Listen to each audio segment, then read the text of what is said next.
यह कहानी राजस्थान के एक छोटे से गांव की है जिसका नाम काली कुई था। इस गांव के किनारे एक पुरानी खंडहर सी हवेली थी। हवेली के पास ही एक कुआं था जिसे लोग काली कुई के नाम से जानते थे।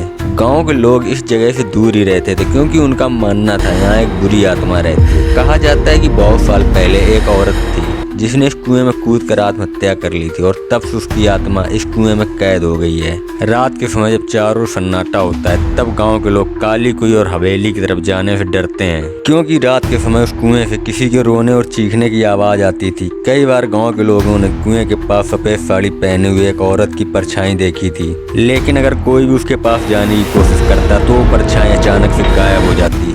गांव के लोग अक्सर इस कहानी को अपने बच्चों को सुनाया करते थे जिससे वो लोग हवेली और काली कुई से दूर रहें। लेकिन गांव का एक लड़का जिसका नाम अर्जुन था वो इन सब बातों पर यकीन नहीं करता था और कहता था कि ये सब झूठ है, भूत प्रेत जैसी कोई भी चीज नहीं होती है। और अर्जुन ने ठान लिया था कि वो एक रात खुद जाकर काली कुई के सच का पता लगाएगा। कुछ समय बीतने के बाद एक रात अर्जुन अपने कुछ दोस्तों के साथ काली कुई की तरफ चल पड़ता है। जब गाँव के लोगों को इस बारे में पता चला तो उन्होंने अर्जुन को रोकने की बहुत कोशिश की, लेकिन अर्जुन नहीं माना। उसकी जिद को देखकर गांव वाले भी पीछे हट गए और अर्जुन अपने दोस्तों के साथ हवेली की तरफ निकल पड़ा। जैसे जैसे अर्जुन हवेली के करीब पहुंच रहा था वैसे ही हवाएं तेज हो रही थी और चारों तरफ सन्नाटा फैला हुआ था। जैसे ही वो लोग काली कुई के पास पहुंचे तभी हवा का एक तेज झोंका अर्जुन के चेहरे से टकराया और उसने देखा कि कुएं के पास सफेद साड़ी पहने हुए एक औरत खड़ी है जिसका चेहरा सफेद और आंखें लावे की तरह लाल थीं। अर्जुन ने उससे पूछा तुम कौन हो, लेकिन उस औरत ने कोई भी जवाब नहीं दिया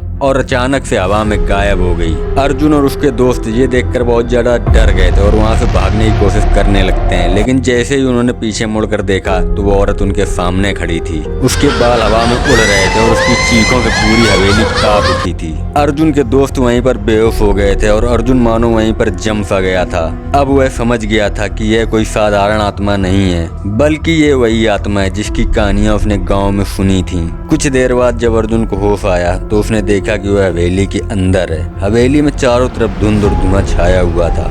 उसको समझ नहीं आ रहा था कि वह हवेली के अंदर कैसे आया। तभी अचानक हवेली के अंदर फिर से उस औरत की परछाई दिखाई दी। उसने अर्जुन से कहा तुमने मेरी नींद खराब की है और अब तुम हमेशा के लिए मेरे साथ ही रहोगे। अर्जुन ने उस औरत से चीखते हुए माफी मांगी और वहाँ से भागने की कोशिश करने लगा, लेकिन तब तक हवेली के सारे दरवाजे बंद हो चुके थे। अर्जुन की चीख सुनकर जब गाँव वाले दौड़कर वहाँ पर पहुंचे तब उन्होंने अर्जुन को हवेली के बाहर बेहोश पाया, लेकिन उसके दोस्तों का कुछ भी पता नहीं था वे सब कहाँ हैं। कहा जाता है कि उस दिन के बाद से अर्जुन ने कभी भी काली कुई की तरफ जाने की हिम्मत नहीं की, लेकिन उसके दोस्तों का अब तक कुछ भी पता नहीं चला था। गांव वालों का कहना है कि काली कुई की आत्मा आज भी उस हवेली में भटकती रहती है और जो भी उसको परेशान करता है वो कभी भी वापस लौट कर नहीं आता है। अब आखिर अर्जुन के दोस्तों के साथ क्या हुआ और इन सब के बाद अर्जुन के साथ उस आत्मा ने क्या किया, ये सब आपको इस स्टोरी के नेक्स्ट पार्ट में पता चलेगा। अगर आपको इसके आगे की कहानी जाननी है तो कमेंट करके जरूर बताएं, हम आपके लिए जल्द ही इसका नेक्स्ट पार्ट लेकर आएंगे।